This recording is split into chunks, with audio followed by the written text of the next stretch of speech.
Connu pour être produit par les abeilles, le miel est un aliment liquide au goût sucré. On en retrouve partout, sur les marchés, dans les commerces et peut-être même dans vos placards.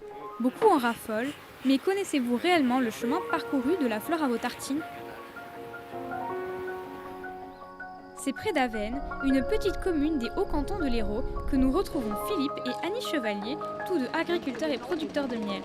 De la transhumance à la vente, ils vont vous faire découvrir quelles sont les étapes et les missions de leur travail.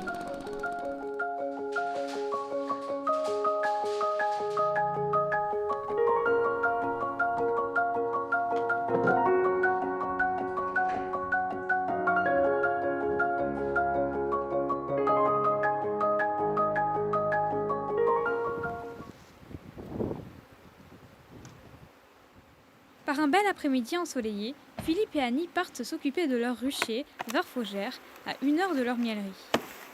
Du nourrissage de certaines colonies faibles à la vérification des cadres, Philippe prépare ce qu'on appelle la transhumance. Là-dedans, tu vois, il y a 2 kilos de miel. Alors là, on regarde dans les ruches, parce que c'est des ruches qu'on va emmener sur une mielée de thym. Donc on voudrait des ruches très développées en abeilles, mais qui n'ont pas encore vraiment de miel dans la ruche, pour pas le mélanger au miel de thym. Donc on regarde si c'est beau en abeilles, plein d'abeilles, mais pas trop de miel. On ne remet pas le caillou dessus et on le chargera tout à l'heure, ce soir, nous vont partir. La transhumance, déplacer les ruches d'un point A à un point B, est nécessaire à la production de miel. En effet, c'est la fleur, bruyère, lavande, acacia, qui garantit la différence de couleur, de goût et de texture. La transhumance, c'est le déplacement des abeilles en vue de faire un miel d'une variété spécifique. Par exemple, là, on va essayer de faire du miel de thym à Camarès, dans l'Aveyron, parce que c'est un endroit où on va les amener, où il n'y a, pour cette période-là, à peu près que du thym comme flore mellifère.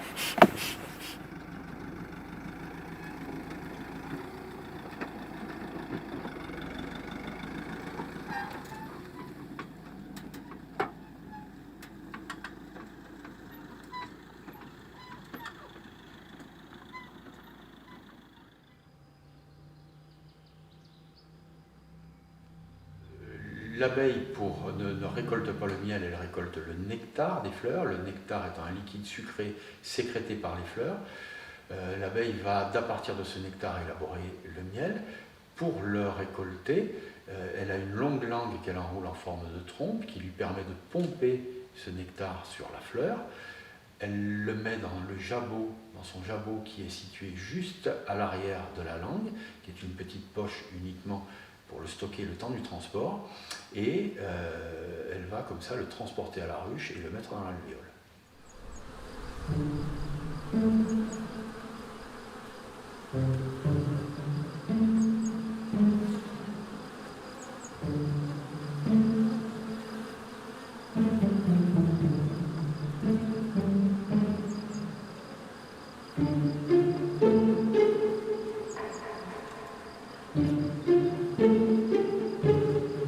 Naturellement, l'habitat de l'abeille, c'est des anfractuosités de rochers, des troncs creux, peu importe, elle cherche un abri.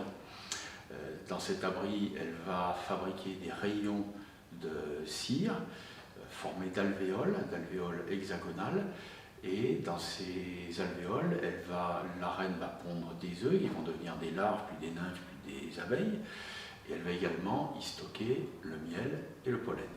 Cette ruche, c'est une caisse tout simplement, posée sur un socle. Les abeilles vont et viennent par en bas, où il y a une ouverture, et à l'intérieur, vous avez des cadres. Les cadres, c'est des cadres en bois sur lesquels, à l'aide d'un fil de fer tendu, on a fixé une feuille de cire. Au départ, c'est simplement une feuille de cire, comme celle-ci par exemple. Et ensuite, à partir de cette feuille de cire, les abeilles ont fait ce que l'on appelle bâtir les alvéoles, c'est-à-dire qu'elles leur ont donné une profondeur. De retour près de Faugères, c'est sur un rucher de bruyère que nos apiculteurs vont faire la première récolte de l'année.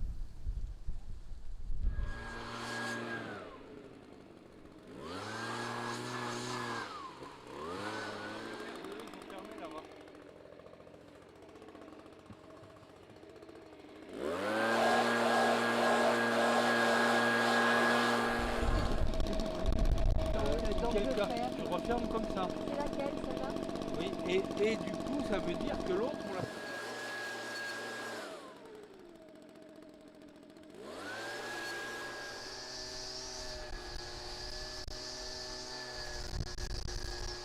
Et pour récolter le miel, on a enlevé les hausses on en a chassé les abeilles. Donc on a commencé par mettre un tapis, enfin vous l'avez vu à l'image, un tapis imbibé de quelques gouttes d'essence d'amande amère. Elles n'aiment pas ça, donc elles ont tendance un petit peu à commencer à descendre dans le corps de ruche, à quitter la hausse.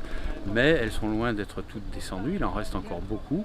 Et c'est pour ça qu'ensuite on les chasse à l'aide d'un souffleur, du même type que les souffleurs des jardiniers pour les feuilles.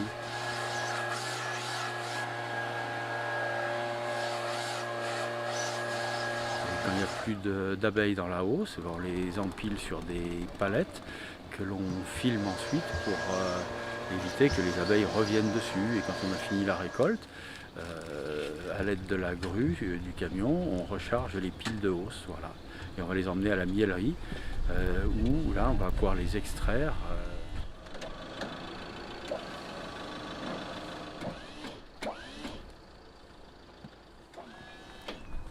Encore, je te dirais. Ça fait 4,50 m, parce que ça peut se déplier encore. Et il peut y avoir 120 kg au bout. Il faut que c'est tenu uniquement sur ce petit... Là, nous allons extraire le miel que nous avons récolté à Faugères. Dans cette hausse, il y a encore 3 quarts de miel à extraire, et j'en sors un. Le miel est dans les alvéoles, il l'a mis dans les alvéoles, elle l'a par ventilation amené au taux d'hygrométrie voulu pour la conservation, puis elle a fait une pellicule de cire pour fermer les alvéoles, de part et d'autre. Puisque nous allons extraire par centrifugation, il nous faut évidemment ouvrir ces alvéoles. Pour les ouvrir, nous allons couper la pellicule de cire qui ferme ces alvéoles. Cette opération s'appelle désoperculer, enlever l'opercule. Voilà, donc on coupe cette pellicule en faisant glisser le couteau le long du bois. Voilà. Donc maintenant que les cadres sont désoperculés, nous les mettons dans l'extracteur. Là il est déjà presque plein, il y a 3 places vides juste pour mettre ces 3 cadres. Ils vont dans des logements prévus à cet effet et sont rangés de façon radiaire par rapport au cercle, donc sur le rayon du cercle.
Extrait des cadres, puis mis en pot, il ne reste plus qu'une étape, le vendre.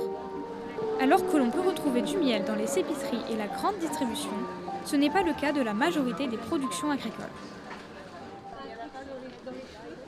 Sur une exploitation comme la nôtre, la vente du miel se fait principalement sur des marchés et également au domaine, aux particuliers. Pour approximativement 20 à 30% du chiffre d'affaires, elle se fait par l'intermédiaire de revendeurs. Depuis mes débuts, la commercialisation du miel a énormément évolué, puisque moi j'ai commencé en 1981, donc il y a pile 40 ans. Et en 40 ans, cette évolution a été énorme. C'est-à-dire que dans les années 80, la France produisait chaque année 50 000 tonnes de miel et en consommait chaque année 50 000. Donc on était en équilibre entre la consommation et la production. Aujourd'hui, la production s'est totalement écroulée du fait de la mortalité des abeilles, du fait du changement climatique, du fait de l'appauvrissement de la diversité botanique. Et aujourd'hui, donc, la France produit 10 000 tonnes, alors que la consommation a légèrement augmenté. Aujourd'hui, la France consomme 70 000 tonnes de miel.